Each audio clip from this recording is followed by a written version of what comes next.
So welcome to PartnerUp, Partnerships Podcast. All right, we're live. I'm excited to jump in. Let's get to work. The thing that matters in a partnership is the trust and sacrifice. Proposing, building software that works for you. The 6-second countdown, which is always so awkward. But what is up, Partner Up? It's me here. If you're not tuning in on YouTube because, well, you know, you're on the go, Spotify, Apple Podcasts, whatever. I'm in my almost completely redone studio. So I got the DJ lights behind me, sound panels and all that stuff. So if you're looking for something entertaining that's video forward, feel free to check it out. I'm thinking about getting one of those, I don't know if you've seen them. It's like those Miro whiteboards where you can like do diagramming. So I might actually start doing some of that stuff and incorporate it into the show. So before we hop in and I bring in our illustrious guest and a big announcement, if you didn't catch the last episode, that was the bittersweet but incredibly fun farewell episode with Justin Bartels. So Justin's no longer co-host of the show, and there's going to be 3 to 5 episodes where I'm soloing. And then we're going to relaunch the podcast with like kind of a new format. But we're back on regular content production and so excited to be back with like kind of another announcement on top of this. Mr. Jason Yarborough, welcome to Partner Up. Hello. Great to be here. I feel like the old radio call-in, long-time listener, first-time caller. Happy to be here. Well, Jason, we're recording this on a quick turnaround. Normally podcasts, you have like a week, 2-week lag, but it's Friday night, and we decided to do this last second because Monday, whenever people see this, we got some big news. What's that big news? Big time fun news. So the universe has collided in a beautiful way and has allowed for you and I to work together. I will be joining Drift as what Jared calls the head of ISV. Yeah, so Jason's coming aboard Drift for the head of tech partnerships. Woo! Let's go. There we go. There's the hat. I got the swag. There's the hat. It's official when you get a box of swag. You get a hat, a hoodie, your webcam cover, all sorts of things, man. I've got all the Drift swag. I'm ready to rock, ready to do this. Monday, we hit the ground running, and lightning has indeed struck. So this, I feel like the universe is going to implode with both of us inside of Drift, but I got to give the podcast, all you listeners and everyone that's been given good feedback and insight and kind of motivation to keep doing this because we're making some big strides here at Drift. This podcast has nothing to do with Drift per se, but also everything to do because why do what we do if you're not learning, not getting better? And I'm excited to learn alongside you, Yarby, as we blow up. I got to say, I've absolutely looking forward to that. I got to say, during this little downtime that I've had when I haven't been fishing here in Montana, I've been listening to Partner Up. So I've been binging the shows, and got to give credit where credit's due. And you guys have really done a great job with the show. Yeah, can't wait to launch kind of like the next section. We're thinking about bringing in some stuff like a newsletter to kind of give y'all a taste of like what's happening in partner news, kind of in the spirit of the hustle, so to speak, with what they were doing, and it's going to get bigger and better than ever. I'm trying to like up level the game. So again, if you're not checking us out on YouTube, check us out there. And let's dive in though, because we got some cool stuff to cover today that I think it's one of the reasons, Jason, I was most excited to talk to you whenever I heard the news. Like, hey, Jason might actually be interested in something. I mean, I think I texted you in like record time, right? Like timing is everything. I found out through a little birdie. Less than 24 hours before the news was public. So your sources are very good. One of the reasons I wanted to talk to Jason, you right away was I get feedback sometimes that like, wow, people can tell like, Jared, you're just so passionate, right? Like you actually care. And whenever I'm talking to you, you have this mindset that is so genuine. You can't fake real. Yeah, anytime you do, it's just people sniff out BS these days. Like, absolutely. I'll avoid any political commentary, but I think the one thing I would take away from the national news the past couple years is that you can tell when people are full of it, right? Like you can just tell when you're being lied to, when people don't care and they're protecting some esoteric agenda. But with Yarby, I think what we were talking about pre-show and kind of aligning on some topics is like how much you care about, what it takes to make a partner successful. Not your interests, because what we know our interests. What are we looking for? We're looking for dollars, revenue, source pipeline, deals, like let's make some money. Well, duh. I mean, like that's called sales. Anyone can theoretically do that. But you take the approach of how do I drive value, right? How do I make this partner successful? And I think how genuine you are around this topic is one of the reasons why I think you're able to be successful in a partner role. So let's unpack that, right? When you talk about partner success and creating value, what does that mean to you and why is it so important to you? Yeah, so to kind of unpack some of the things you just rolled out there is like, yeah, revenue is the ultimate goal, right? But I think a lot of times we forget kind of the foundation of what we do in the partnerships world, and that's, to build relationships. And in order to establish those relationships, there's a lot of things that need to happen first, just like in any relationship we may have in real life. I used to have a whole talk track I did when I was back at PFL on relationships and how it kind of rolled out into, SaaS sales, MarTech sales, whatever you want to call it, even partnerships, right? And I believe that relationships are established through value. And I think I told you, I keep this post-it on my desk every day just as a constant reminder that says value breeds trust, trust creates relationships, and relationships create ROI. And I live by that. And for me, value is a two-way street, right? If I can't send value out to my partners and make this partnership their best partnership, their most successful partnership, and so much value coming out to help their business succeed, there's no way I can expect that to come into me. All right? There's no way. I can't operate like that. I'm people first. Always. And I'm looking out for the people that I work with, people that I live with, and I'm surrounded by. And constantly, I will always look out for their betterment before my own. And I think that value out speaks to that before I can expect it coming in. And once I get that value, then I know I can get their trust. And it's hard for me to do business with somebody that I can't get their trust. I listened to a podcast from a wise friend of mine recently, and he said that in partnerships, the currency that we trade with is trust. And I 100% believe that, and glad it came from you. So, no, it's that's been one of the. I think I have a handful of. Well, no, I have pages and pages of documents and stuff I've learned from the podcast and notes and stuff. And one of the big things that's circled is this concept of trust. And partnerships are essentially an accelerant of creating trust in market, right? So there's two ways. In the most simple format to, acquire a new customer. And that's never heard of you. That is to market, to that customer directly. So advertise to them, try to hack their keyword searches, email them, cold call them, or I can go to their circle of influence, the people that they already trust, right? And build a relationship that way. Now, that seems like a shortcut. In a lot of ways it is. But if that partner, that intermediary, right, the person that already exists in market does not have trust with me, if I'm not driving value through them, then I'm back at square one.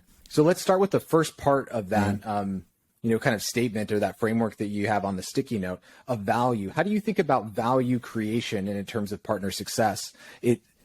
I've heard phrases like, with them, what's in it for me, right? Like clearly defining that. How do you go about creating that value, or let's say even discovering it? Because to different partners, different things might be more important than others. Let's talk a little bit about that. Sure. I think it's kind of a timely conversation because I'll start doing this within the next 2 weeks here at Drift. Any role I've come into where I'm working with partners, vendors, whatever you want to call it, it's like the first thing I'm doing is I'm jumping on a call with them, preferably flying solo, just having candid conversation, right? The classic, what's right, what's wrong, what's missing, what's confused, and then, what's going to make this the number one partnership that you're a part of, and what can I provide to help that? In most cases, they need help, whether it's, with resources, training, go to market, whatever it might be. You can identify the gaps and help, fill those gaps over time, or at least show that you are filling those gaps. Then I think you're showing that you're providing value. It's like the last role, they just needed resources on how to position and sell ABM, and the platform that we had. So I was like, okay, I hear you. So give me, a couple of months to figure out what I'm doing here and what's going on, and I'll have some material for you. And what I began to talk to and figure out was like, okay, on this side, these ABM platform or agencies have their go-to-market tech stack. It could be, CRM, marketing automation platform and a handful of other programs. I want to be one of those platforms. They don't really understand like what they're selling, what they're talking about, they're doing. So if I can provide as much value and resource behind that, then perhaps maybe I can become one of those 3 turnkey solutions. And I began to understand what their go-to-market tech stack looked like and what their go-to-market strategy looked like. And I began to train to that based off what they were telling me they wanted and needed. And so within that, I developed a kind of a choose your own adventure enablement path for all current and new partners. And based off their feedback and what they were looking for, was able to resource them and provide them and a handful of other things. But first and foremost, it's having a straight up conversation, and trying to establish that relationship out the gate. Like, look, I've got your best interest in mind here. How do I provide value to you and your team to get that trust? Because I know that trust is going to create loyalty in the long run. I think there's so much that goes into those conversations around we are developing a partnership, or we're, let's say, solidifying or taking one to the next level as it relates to educating the field, educating the market, ensuring that from a product positioning, co-selling, co-servicing standpoint, our teams are working, in lockstep together. That I find a lot of times, Jason, in the pursuit of the answers to those questions, that it's not that the pieces are missing, it's that people are inundated, meaning everyone wants to do things the right way, but everyone's too busy, right? Like there's demands across all different parts of the business. And one take I wanted to get your opinion on is almost working backwards. The way that I've typically approached things is like, let's look ahead 1 year. 1 year from now today. Yeah. What would have to be true for you to tell someone that's not me, I am your number one partner?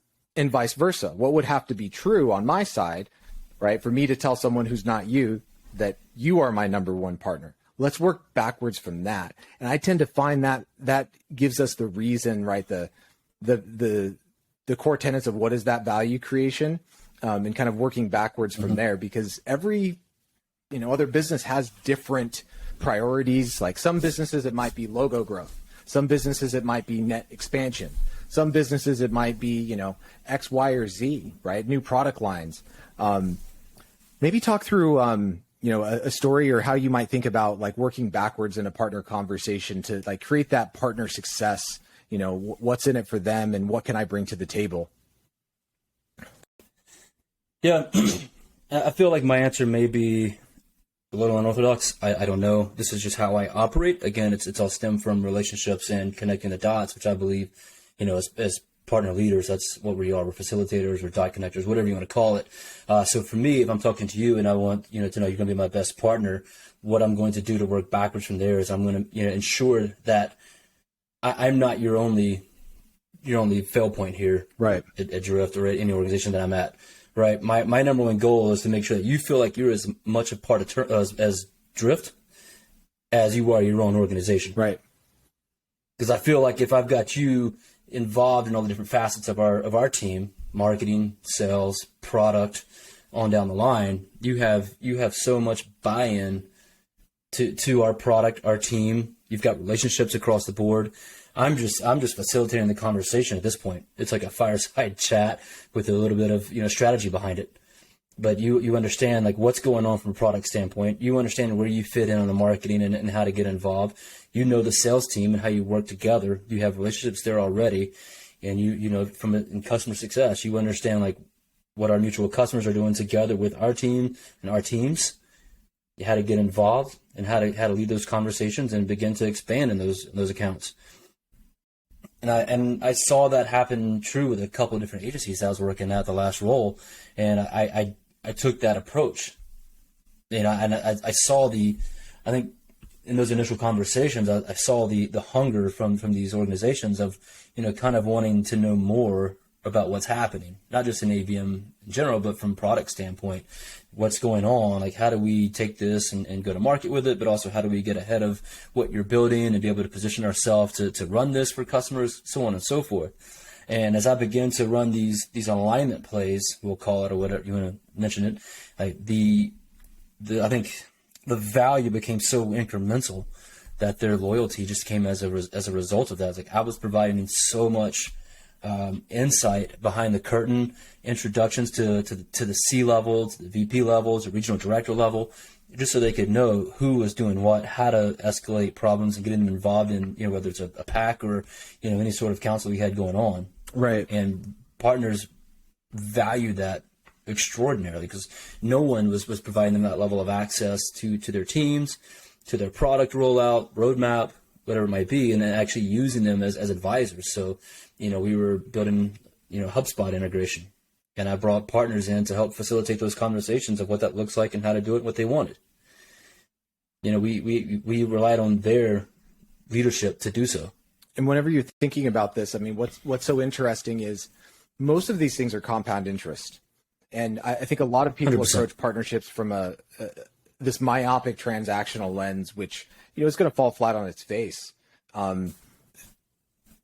In the intro of this podcast, Bobby Napoltonia, which we have him on for round 2. So be ready for that because that's coming because Bobby is a G. He's incredible. So much coming in that episode. Fantastic. He says, partnerships are about trust and sacrifice. Right. And there's a reason why that's in here. That sacrifice is in the spirit of compound interest. Right. In that I am not gaining. I'm not part of this transaction where I'm retiring quota or bringing in revenue, but I'm building on something that over time has a higher ROI, right, than just like a linear interest rate, right? This compound interest. I'm going to depart for partnerships for a second. Is one of the books behind me that I got in my core stack of 5, which I've never addressed this core stack of books behind me, but I got 5 behind there, so I'll bring up one of them, and it's the Almanac of Naval Ravikant. So find him on Twitter at Naval, Naval, or on Instagram. And one of the things he talks about all the time is that the only things in life worth doing is where you are achieving compound interest. And I feel like that's the same thing when it comes to partnerships. If you evaluate a go-to-market engine Absolutely. From the perspective of, I can have a sales rep that maintains this quota, right? That's linear. And then you add another one, it's linear, right? It's incremental, not exponential. And that's the difference between how I think we approach and the right partner people approach building partnerships that win is that compound interest, it allows us to have, let's say, smaller headcount, right? Like a partnerships org is not going to be as big as the go-to-market org. And people might have some ego about that, but the ones that do are the ones that are looking at the wrong metrics, right? I'm not looking to have a 500 person team in partnerships. Jason's not looking to have a 500 person team. We're looking to have a 500x outcome, right? Like that's the difference, is that we can partner and partner up, so to speak, to achieve these kind of compounding interest events. And that only happens if the person that you're working with, the company that you're working with, sees value that they otherwise cannot get. And this is where, watch me do this, Jason. This is where I tie together the Cloud Software Association. And I'm actually giving a master class on this exact topic on October 21st at 10 a.m. Pacific time. So if you're not a member of the Cloud Software Association, come join. There's a good Slack group, a good community where you can learn with peers like yourself. There is no paid sponsor stuff. I just giving you all a community to go out and participate in. So again, October 21st, 10 a.m. I'm going to give away my secrets on my side and some of the stuff that I'm stealing from Jason and all the best people on how to build those best-in-class partnerships and build that number one strategy. And Jason, this is where I'll kind of pivot to the next part of this conversation is quick question. Have you ever read Never Split the Difference? The FBI hostage negotiator. Chris Voss. Chris Voss. Right. I've not read the book. I've listened to a ton of podcasts that he's been on. Which it's great. And I think this is a really cool topic for you and I to chat about for a second. Because he talks about this, his consulting group's called, I think, Black Swan Group. And he talks about finding your Black Swan, that moment in the conversation, in the hostage negotiation, where something that is true is discovered by both parties, right? So in the beginning of the conversations, you're like, hey, we're integrating, or we're going to do a channel partnership, or we're going to do this. But there's something that is true that fundamentally changes the dynamics of the negotiation of the partnership. And I think that's what you're talking about. It's uncovering oh, here's why they care more than anything else. I'll give a quick example, and I'd love to hear an example for yours. We had an integration with Marketo for the longest time. but no real go-to-market partnership. Why at the exec level and why down to the rep level should someone care about us? And what we realized was, okay, Drift is sitting on the site and it's converting 2x the number of new contacts than just a regular form would. But what does that mean? Well, how does Marketo, or how did they then, it's different now, how did Marketo drive expansion? It's more contacts in the database, right? So if I'm a CSM, how am I paid? Well, I'm paid on net dollar retention, right? Whether my customers renew, and do they renew for more? So like that was that black swan moment where it's like, I'm not just asking for introductions into your accounts. I'm your most important partner because I'm helping improve your number one core business metric at the time. Number two, CSM, I'm helping you hit your quota even outside of any revenue share. And when we realized that black swan moment, that's when I said, we'll be your number one partner in less than 1 year. What are your thoughts on maybe some ways to think about uncovering that black swan in the spirit of, partner success and value creation? How do you, if you're going through this, the approach you said, the choose your own adventure, how do you align on that core metric or that one reason that you could take up the board, but then maybe down to the field to be like, here's exactly how we help you? Yeah.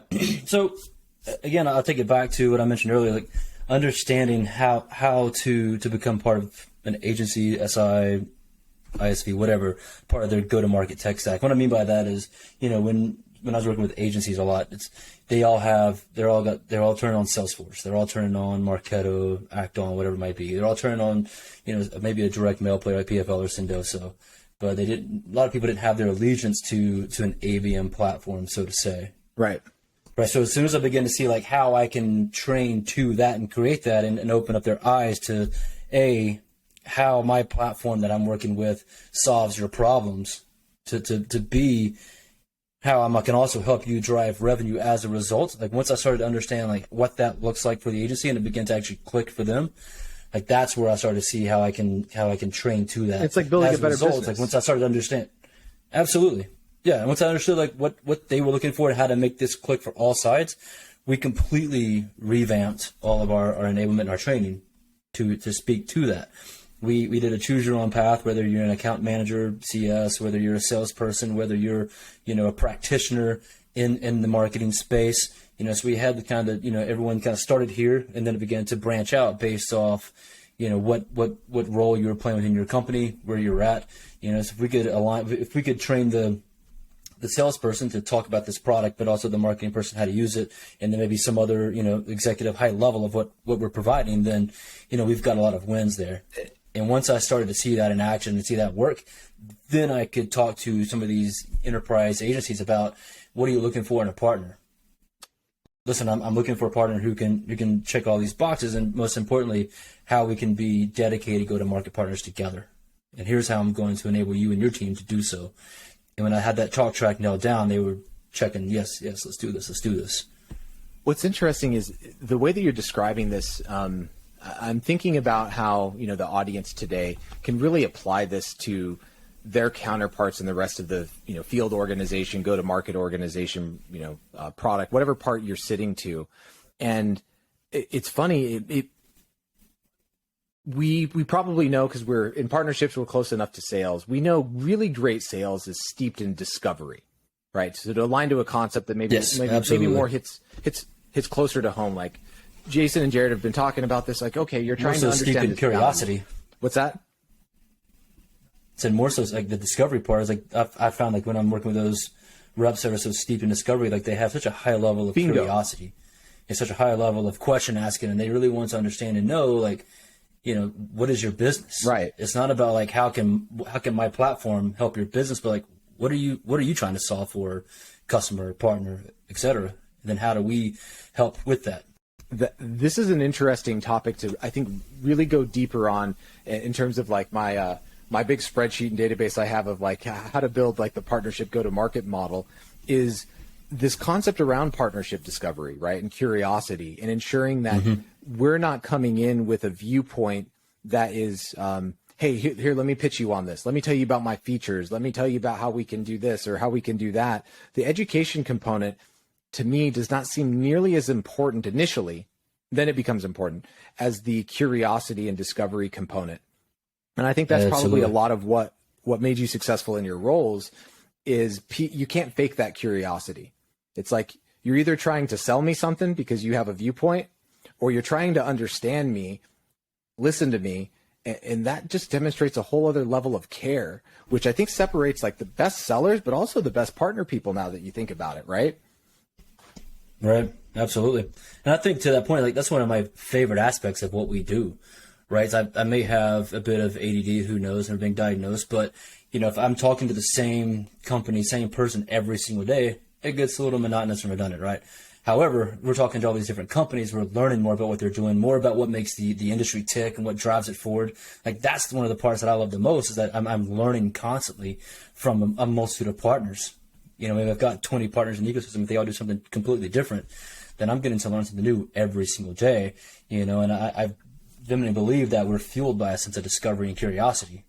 And that's what keeps driving me forward. And how do we, build out these joint venture stories based off all these different companies that we're getting to work with. Yeah, because that's where it gets fun. Because if you think about it, like, whenever you're going through that choose your own adventure kind of enablement path where you're kind of bespoke putting together how you best work together with each kind of department and function and role, we have to keep in mind that this isn't a static journey, meaning they're bringing on more employees, right? Like they're growing. Like even if you're talking about a big giant company, there's new people coming in the door all the time.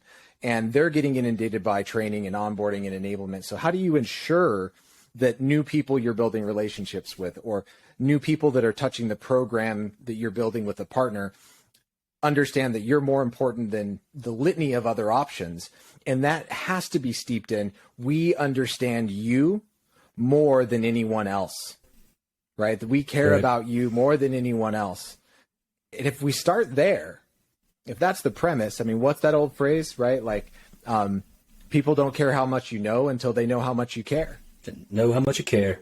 Exactly. Like what a touchy feely thing, but I mean, that's true. Like it's I was watching I talk about this a little bit in the episode with Avanish Sahai. Gosh, these guests are getting good, Jason. They're getting real good. Avanish is coming on board next one of the other episodes. He was Salesforce head of ecosystem, built ServiceNow's ecosystem, global head of partner at Google Cloud, and is on the board of directors at HubSpot. We're having some people give us... He's done a few things. We're having people give us all the secrets. I'll put it that way. And I was talking to him about the, did you by chance see the Fitness Plus rollout with Apple this past few days ago? I did, yes. Actually, I think you're the one that caught my attention on it. I think you put something up on LinkedIn about it, and I had to look and see what was going on. Ooh, it was good. And is it really any better than a lot of programs that already exist out there? No. The point is the experience.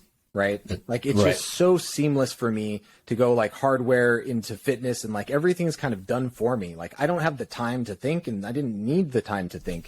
And what's very clear in these partner relationships is that it's not always the best integration, the best product, the best value proposition that makes for industry defining partnerships. You know what it is? It's the best experience.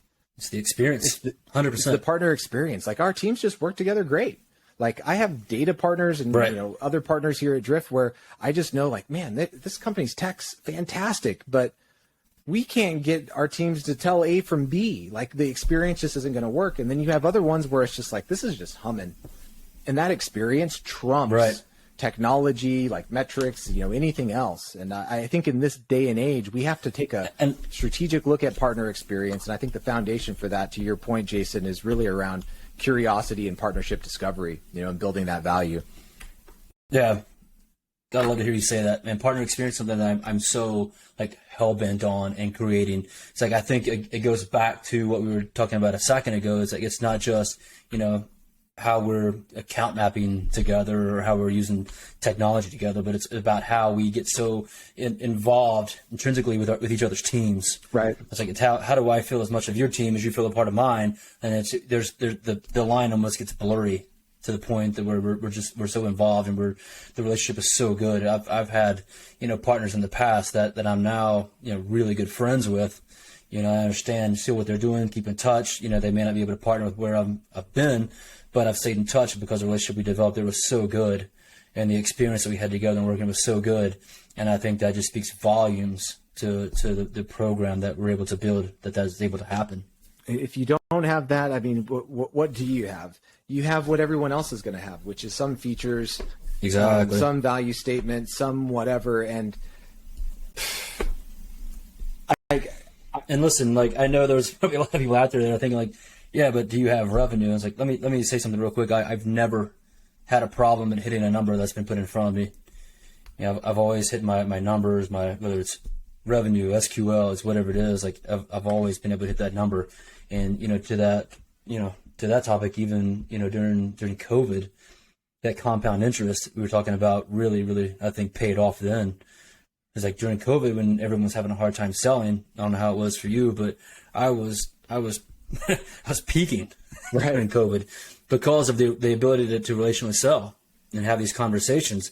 No one wanted to take conversation, but they would take a conversation with someone that they had a relationship with, like an agency who had their best interest in mind. And I was talking to them for their best interest, so like to this point, like this all sounds like a lot of, fun and fluff, but it's not. Like I said, like value leads to relationships and loyalty, and it all comes back in, multiples. Compound interest, play the long game, right? And I think for the folks that have been in a position or might even be in a position where you're like, I'm really aligning right now and pushing things on people that feel very nearsighted. At the end of the day, revenue cures all, like results cure all. I've certainly been in that position where I had to produce results and make money, like right now. And what I would say to you all out there is that that's fine, but it better be both, right? It better be both. If you're in a position like where you really are like, man, I feel like our program's short-sighted. I'm getting C-suite pressure to, only focus on sourcing this from, these partners. Just understand, that's why, CMOs, CROs, like their average tenure is short, 18 months and getting shorter. And, from a partner perspective, if you're playing that game, guess what? Your tenure isn't long-term because ecosystem's the long game. This is all about compound interest. And I think it's steeped, to Jason's point. And that's why I'm so excited to work together on that curiosity, that discovery. And you play long games, you win big prizes. Exactly. I think that's a heck of an inspirational note to end the emergency pod, because we had to announce this. So Jason, when this goes live, you're officially part of Drift. The universe is going to implode. I will. Lightning has struck. And, go out there, take away from this convo, be inspired by your partners, love what you do, because if you're the most curious person in the room, you tend to be the person with the most power. And it might not seem that way. You also tend to be the person listening the most, which is probably the most valuable piece of it all. Absolutely. Absolutely. So PartnerUp, we got 3 or 4 more episodes before we relaunch. Some great people, Bobby Napoltonia, Avanish Sahai, and then a new format, friendly reminder on Spotify. Make sure that you subscribe, hit that notify button, because I'm going to get back in that regular publishing cadence. Apologies for the hiatus. Got 2 back-to-backs right now. Apple Podcasts, leave us a review. We got 5 stars everywhere. And then subscribe to us there on YouTube. So we will see you all next time, and welcome Yarby to Drift. Let's go. So excited, man. Let's do it. All right. See y'all next time.